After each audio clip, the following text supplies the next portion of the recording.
tenho observado é que a religião, ela não consegue mostrar o Deus da Bíblia, que é um Deus pessoal. Deus é uma pessoa que tem personalidade, que sabe o que quer, assim como cada um de nós somos pessoas individuais, cada um com o seu gosto, com o seu caráter, com as suas habilidades. Assim, Deus também é uma pessoa. E, infelizmente, a religião não explica isso. E nós ficamos sempre imaginando Deus apenas como uma força que existe ao longe, que tem um poder limitado, que só pode fazer alguma coisa quando estamos em muita dificuldade. E aí, como não temos a quem recorrer, não temos a quem apelar, aí nós gritamos: ai meu Deus! Ou às vezes vamos clamar por causa da dificuldade, da necessidade. Mas a Bíblia nos mostra um Deus pessoal, um Deus vivo, um Deus que criou o projeto do ser humano, o Deus que criou o projeto da terra, que é a pessoa mais poderosa do universo e que rege a terra. Tem poder sobre a chuva, tem poder sobre o vento, tem poder sobre a natureza. Como diz a Bíblia, tem todo o poder.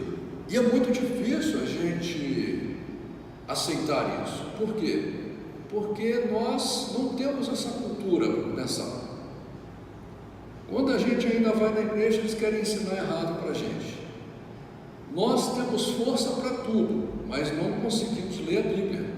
Apenas um livro que fala o projeto de Deus. É raro você encontrar uma pessoa na terra que consiga ler a Bíblia,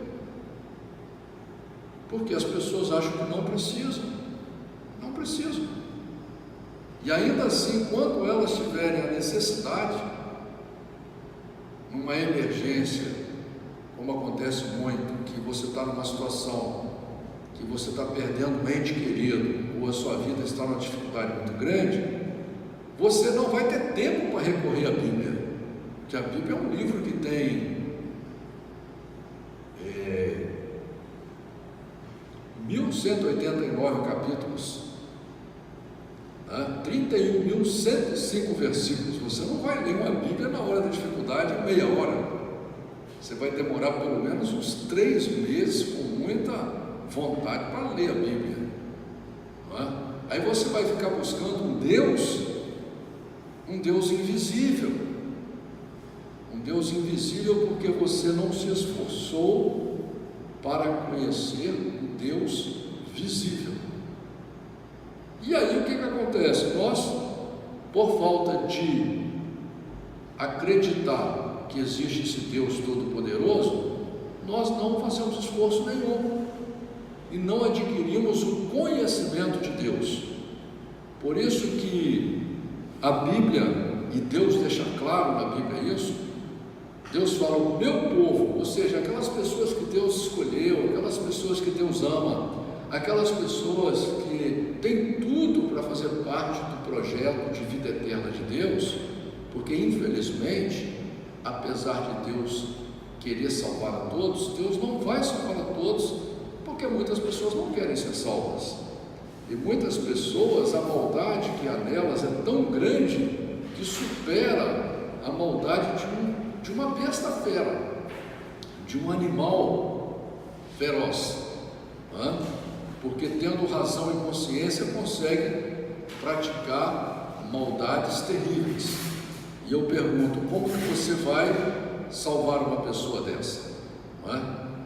Como a Bíblia diz que Deus é amor, se Deus é amor, Ele é obrigado a ser justo, porque o verdadeiro amor, ele vem acompanhado da justiça. O verdadeiro amor, ele vem acompanhado da incondicionalidade. O amor não pode ser condicional, como a gente tem hoje um amor condicional. Você ama uma pessoa, você ama alguma coisa, você tem aquilo como propriedade sua, mas o amor verdadeiro ele é incondicional. O amor verdadeiro, ele não maltrata, ele não olha os seus próprios interesses, ele não é soberbo, ele não é orgulhoso, ele não é egoísta, é um amor gratuito.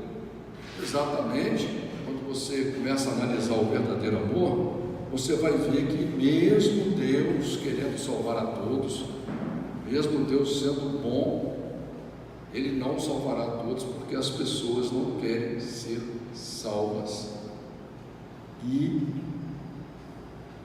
não querem mudar.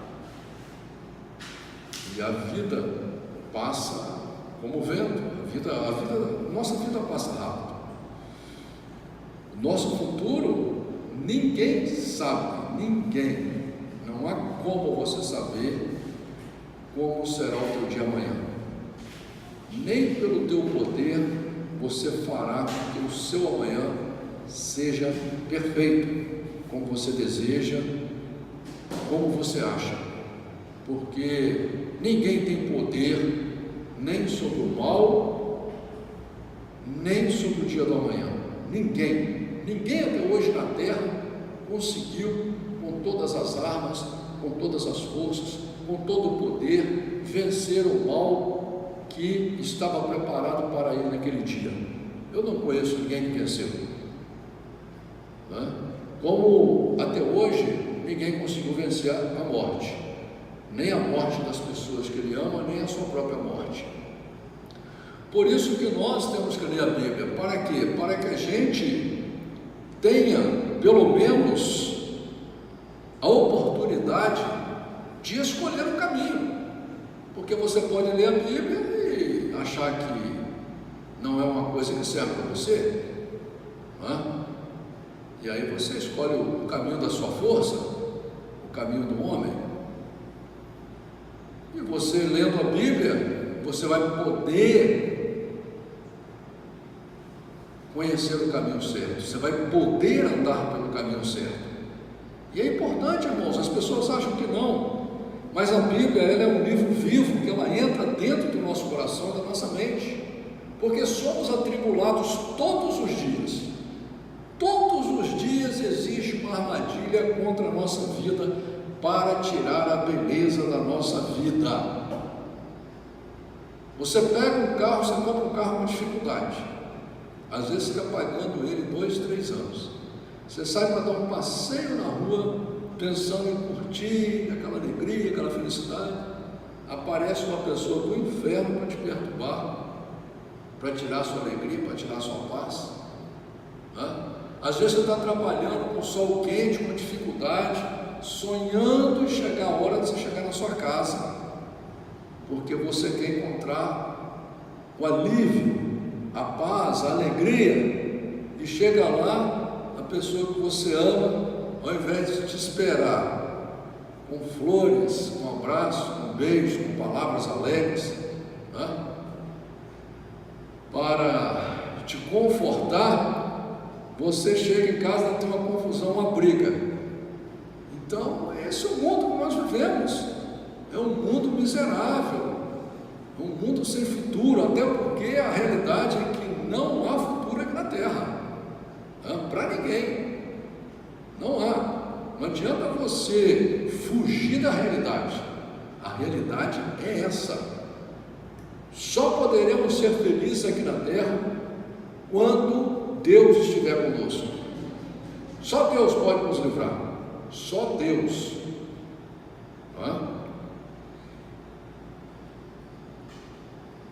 Eu me lembro que teve uma época que eu andava com muito medo, até que eu entendi que não importa se eu sou fraco, se eu sou forte, se eu sou pequeno, se eu sou grande, se eu estou armado, se eu estou desarmado, que eu pela minha força não vou vencer.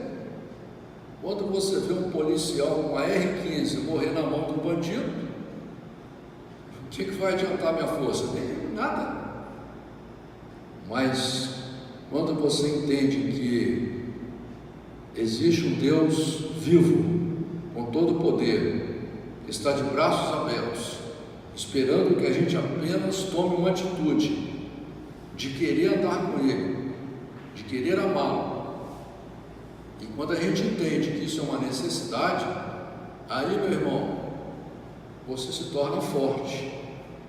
Você se torna forte. E a Bíblia vem te trazer essa ferramenta, como diz lá no livro de Hebreus, capítulo 4, versículo 12. É importante entender isso. Eu já saí de várias situações, e até hoje enfrento várias situações, que a Bíblia, os versículos bíblicos me socorrem.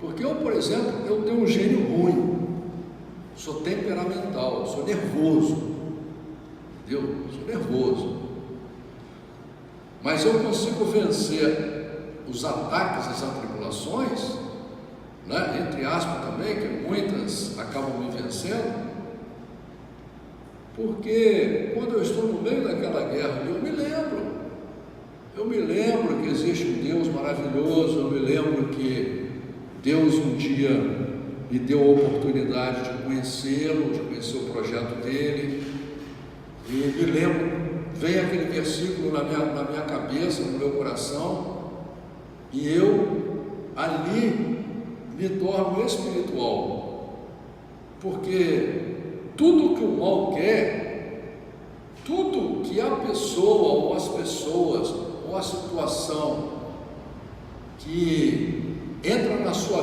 vida para tirar a beleza da sua vida quer, é que você concorde com eles. Eu me lembro que eu comecei a entender, porque a Bíblia me mostrava, além da pessoa me prejudicar, vamos supor, a pessoa vem e me rouba uma coisa, ela me prejudicou, aí ela ainda quer que eu fique com ódio dela, que aí eu fico mais prejudicado ainda.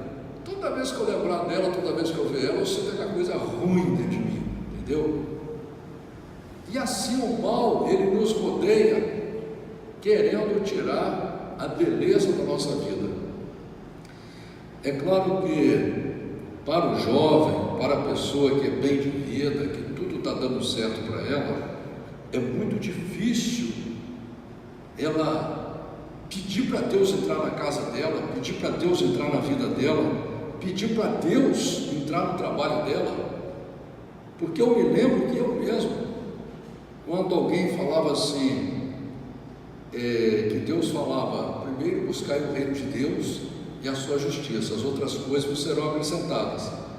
Eu falava assim, quer dizer que agora eu não preciso fazer mais nada, vou ficar à toa em casa deitado na rede, Deus vai me dar tudo. Ou igual tem gente que fala, então tá bom, agora eu não preciso trabalhar, entendeu? Se eu não for trabalhar, não vai acontecer nada. Só que a pessoa não entende que você tem que trabalhar. O trabalho dignifica a pessoa, o trabalho honesto, o trabalho correto.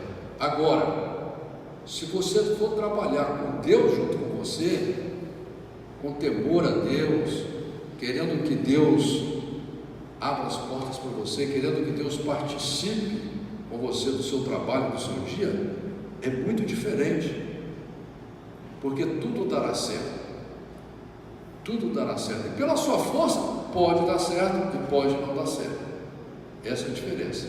Quando você vai com Deus, você pode saber que tudo dará certo, até nos momentos de dificuldade e tribulação. O apóstolo Paulo fala, a tribulação, ela gera paciência, porque como o crente não pode ser vingativo, alguém faz uma maldade com você, você não pode dar um tiro na pessoa, você é crente, você não pode pegar um porrete e dar na pessoa, porque você é crente.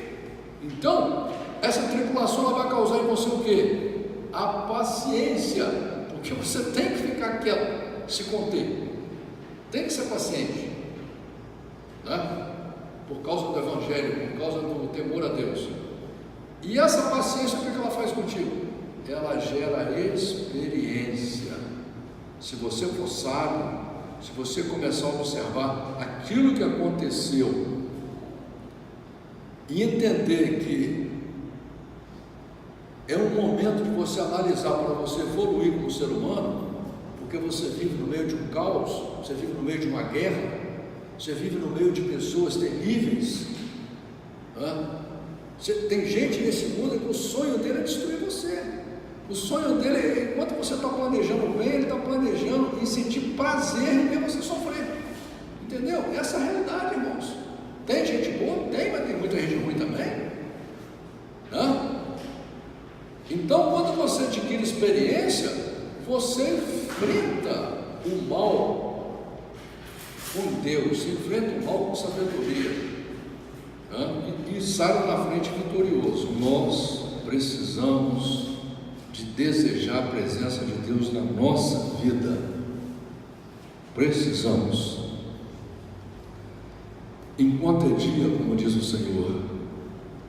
Livro de 1 Coríntios, capítulo 2, diz a palavra do Senhor assim: o apóstolo Paulo diz: e eu, irmãos, quando fui ter convosco, anunciando-vos o testemunho de Deus, não fui com sublimidade de palavras ou de sabedoria, porque nada me propus saber entre vós, senão a Jesus Cristo e este crucificado.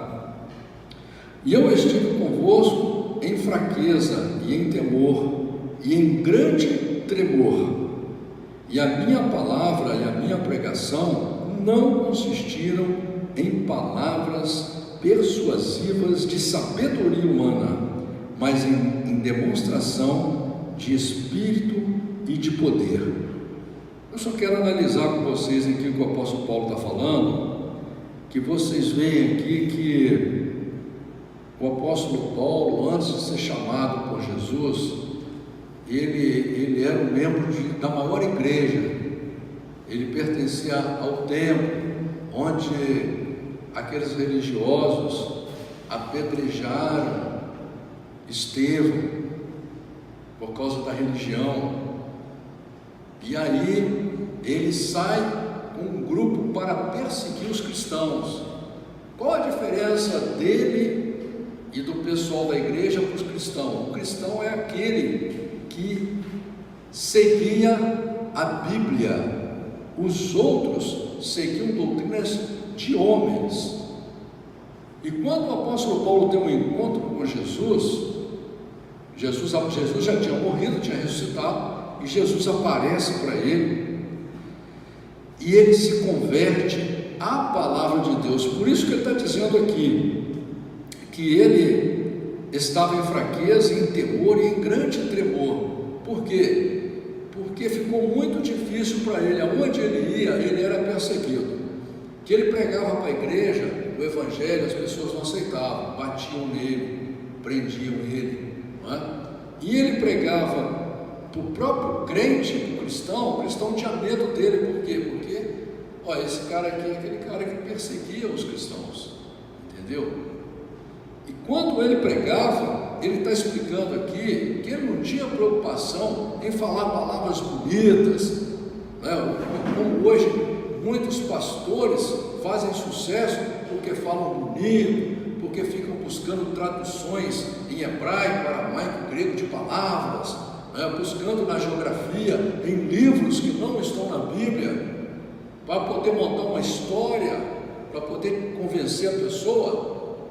O apóstolo Paulo deixa claro aqui: eu não estava preocupado com palavras para te persuadir, para te iludir, para te enganar, né? O negócio dele era pregar a verdadeira palavra de Deus e mostrar um Deus vivo e poderoso. Versículo 5: para que a vossa fé não se apoiasse em sabedoria dos homens, mas no poder de Deus.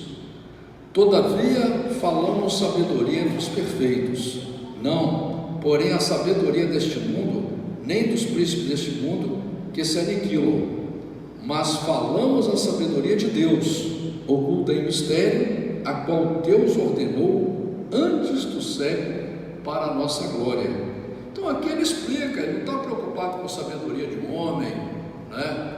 Você fazer teologia, PhD em teologia, fazer psicologia para poder pregar, não é? ele estava preocupado com a sabedoria que Deus dá, a sabedoria que vem da palavra de Deus. E aí ele diz aqui: mas falamos a sabedoria de Deus, oculta mistério, ao qual Deus ordenou antes dos séculos para a nossa glória, a qual nenhum dos príncipes deste mundo conheceu, porque se a conhecesse, nunca crucificariam ao Senhor da glória. Irmãos, aqui ele está dizendo que aquelas pessoas da igreja, Caifás, o sumo sacerdote, os sacerdotes, eles conheciam o Velho Testamento, eles viviam na lei, eles se circuncidavam, entendeu? Mas eles seguiam doutrinas de homens, porque se eles conhecessem a verdadeira palavra de Deus, amassem a palavra de Deus, a sabedoria de Deus, se eles tivessem o Espírito de Deus, tivessem temor a Deus, eles jamais iam crucificar Jesus, porque foi a igreja que crucificou Jesus.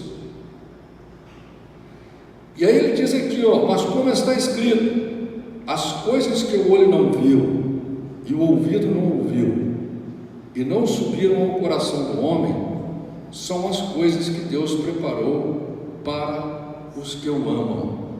Aqui o apóstolo Paulo está citando o livro de Isaías, capítulo 64, versículo 4. Você vê que ele cita um versículo da Bíblia. Então a pregação dele está apoiada na Bíblia. Isso aqui que ele está dizendo é uma coisa maravilhosa, porque foi uma revelação de Deus para ele. O que a gente não consegue enxergar hoje. Tem gente, tem jovem principalmente, que ele tem medo de se tornar crente, porque ele acha que não vai ser feliz. E ele acha que se ele buscar o conhecimento de Deus através da Bíblia, e ele morrer, não vai ter graça, porque lá no céu é um lugar sem graça. Até tem igreja que prega que você vai ficar lá no céu todo mundo só cantando o dia inteiro.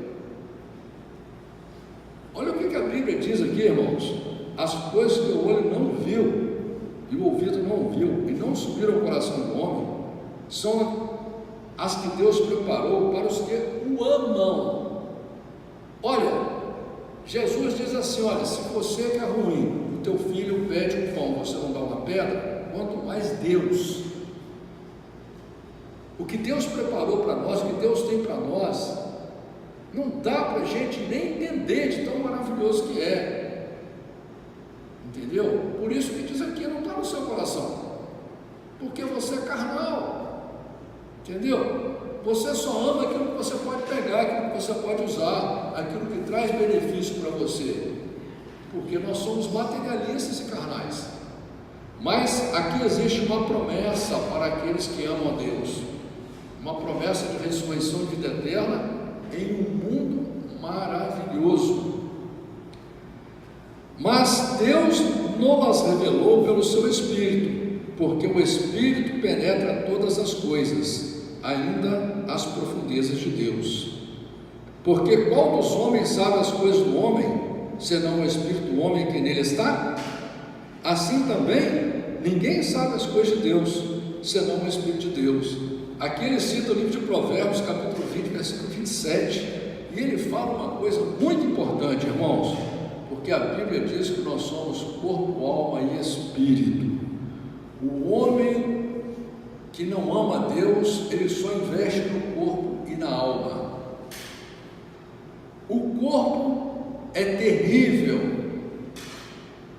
e se deixar ele te domina, ele destrói o seu futuro, a sua felicidade. Se você não assumir o controle do corpo, o teu corpo te destrói, não é? A alma, que é o coração, a Bíblia diz que no livro de Jeremias, que o nosso coração é perverso, é enganoso. O teu coração, irmãos, ele pode destruir o seu casamento, ele pode destruir a felicidade dos teus filhos. Às vezes tem pai, tem mãe que ama os filhos ao ponto de morrer pelos filhos, mas no entanto não investem no lado espiritual do casamento. não colocam Deus dentro de casa, não colocam Deus no casamento, entendeu? E aí o que acontece? O coração enganoso da pessoa vai causar depois a separação desse casal, que a separação com certeza vai afetar os filhos, porque nenhum filho quer ser filho de pai e mãe separado, né? Então é importante entender isso, que quando fala aqui do espírito do homem, você tem que compreender que você é um ser espiritual. Você não é esse corpo que está aí. Você é um ser espiritual. E a pessoa espiritual que você é, deseja a felicidade todos os dias.